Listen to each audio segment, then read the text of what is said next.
Quickest way to do this question is to label the vertices, the ones that haven't been labeled anyway, A, B, and C, for example, and let's then do some summations. So we're told that the vertices on each square is the same for all three squares. So I can deal with this blue square, and I'm going to have x plus b plus c plus 500. And that is necessarily going to equal the front one. Notice I haven't involved x in this one because then I've got an equation with x on one side and something else on the other. So that is then going to equal a plus b plus c plus 100.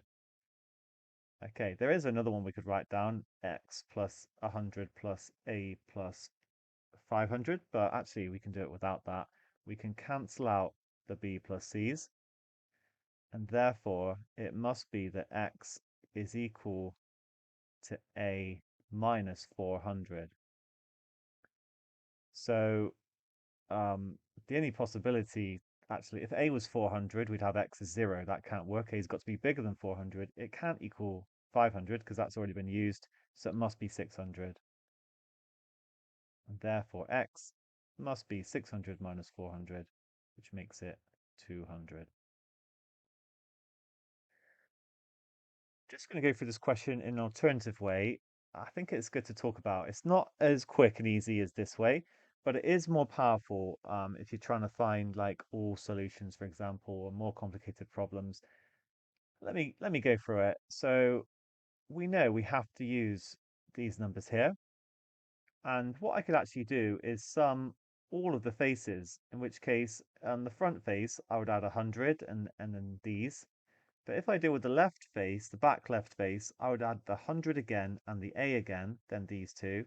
And the back right face, these again. Actually, I'd end up adding each vertex twice.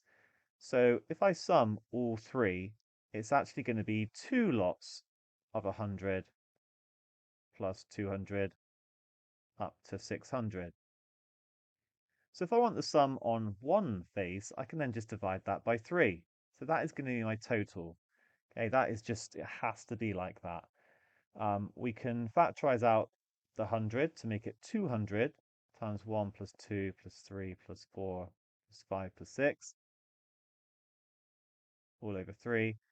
See, that just ends up being 21. So it's 200 times 21 over 3. These cancel. Okay, for this to be able to be completed, the sum on any given face must be 1400. So what does that mean? So I might have to delete some of this so we can see it a little bit better.